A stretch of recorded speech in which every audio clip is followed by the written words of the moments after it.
చూసాం. పైగా ఇంకో విచారణకు కూడా ఆదేశించారు. ముగ్గురు అధికారులని సస్పెండ్ చేశారు. ఇద్దరు అధికారులు సస్పెండ్ చేశారు. ముగ్గురు అధికారులు బదిలీ కూడా చేశారు.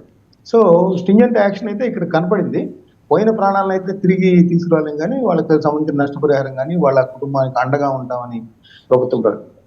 సో ఇప్పుడు నెక్స్ట్ కోణం ఏంటంటే ఇక్కడ దీనిలో నుంచి రాజకీయ లబ్ధి వెతుక్కోవటం అనేది వెంటనే ప్రారంభించారు. ఎందుకంటే ప్రతిపక్షానికి ఒక ఆయుధం దొరికింది కాబట్టి ఖచ్చితంగా వాళ్ళు చాలా యాక్టివ్గా రాష్ట్రం నలువైపుల నుంచి అటు విశాఖపట్నం నుంచి బొత్స సత్యనారాయణ గారు, చిత్తూరు నుంచి కరుణాకర్ రెడ్డి గారు, రోజా గారు, ఇక్కడ అంబటి రాంబాబు గారు, సో ఏదైనా బాణాలు ఎక్కువ పెడతా ఉంటారో దానిలో స్వతహాగా జరిగేది. అయితే గతంలో జగన్మోహన్ రెడ్డి గారు ఒక విజ్ఞప్తి చేశారు. శ్రీవారి భక్తులు ప్రపంచవ్యాప్తంగా ఉంటారు, రెండో అతిపెద్ద పుణ్యక్షేత్రం కాబట్టి దీనిలో మనం రాజకీయాలని చొప్పించద్దు అనేది కల్తీ లడ్డు వ్యవహారంలో ఆయన ఒక విజ్ఞప్తి చేశారు.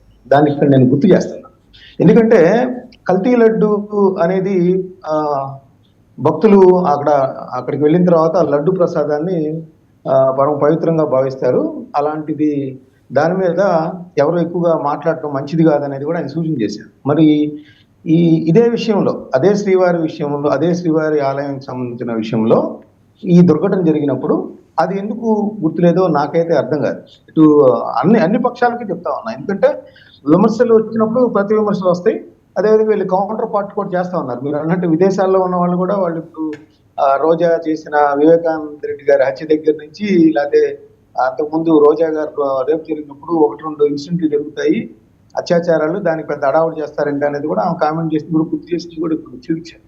సో అదే చెప్తున్నా, శ్రీవారి ఆలయానికి సంబంధించి రాజకీయాలు ఎంత తక్కువగా మాట్లాడుకుంటే అంత మంచిది. ఇప్పుడు ఎవరైతే దోషులను శిక్షించాలనుకుంటున్నారో అది ముందుకు సాగాలి. ఎందుకంటే అది కల్తీ లడ్డు వ్యవహారం కూడా ఇప్పుడు వచ్చి కూడా 3 నెలలు 4 నెలలు దాటిపోతా ఉంది. సుప్రీంకోర్టు 5 మెన్ కమిటీ వల్ల అది కూడా తోటికి వెలుగు చూడలేదు. దానిలో వాస్తవాలు ఏంటనేది వెలుగు చూడలేదు.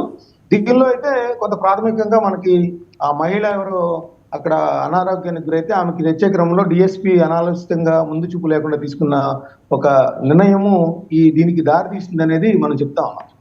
సార్ నేను వాస్తవంగా నేను చెప్తాను, యాక్చువల్గా ఇలా చంద్రబాబు నాయుడు గారిని అరెస్ట్ చేయాలని, లేకపోతే పవన్ కళ్యాణ్ గారిని బాగా ట్రోల్ చేస్తా ఉన్నారు. సనాతిని నేను చూశాను కూడా. సనాతిని ఇప్పుడు ఏం చేస్తావు, ఎక్కడ మెట్లు కడుగుతావు, ఎక్కడ దీక్ష చేపడతావు అనేది చెప్తా ఉన్నారు. నిజానికి ఆయన ఆ రోజు చేసింది ఏంటంటే శ్రీవారి ఆలయానికి సంబంధించి కొంత ప్రాయశ్చిత్తం, మనం ఏదైతే తప్పులు వేరే వాళ్ళ వల్ల జరిగినా కూడా మనం అలా చేస్తున్నాం. ఇప్పుడు కూడా ఆయనే ముందుకు వచ్చారు, క్షమాపణ చెప్పారు. శ్రీవారి భక్తులందరికీ కూడా ముందుగా వచ్చి క్షమాపణ చెప్పింది కూడా పవన్ కళ్యాణ్. దాన్ని ఎందుకు ఉందాతనంగా ఇన్వైట్ చేయరనేది నాకైతే అర్థం కాదు.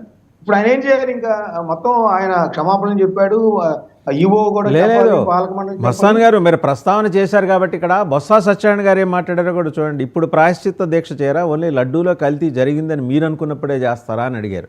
అది కూడా చూద్దాం ఒకసారి. Okay sir.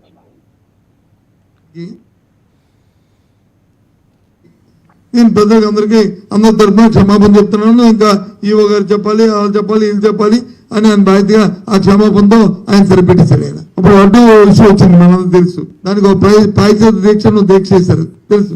ఇప్పుడు దీనికి పాయిజత్ దీక్ష ఎవరు చేస్తారు? క్షమాపణ ఏం దీక్ష ఉందా? అది ఎవరు చేస్తారు? ముఖ్యమంత్రి గారు చేస్తారా, ఉప ముఖ్యమంత్రి చేస్తారా, లేదా ఎండోమెంట్ మినిస్టర్ గారు చేస్తారా, లేకపోతే ఆ ప్రాంతంలో ఉన్న మంత్రులు చేస్తారా? ఎవరు చేస్తారు దీక్ష? ఎందుకు జరిగింది ఇది?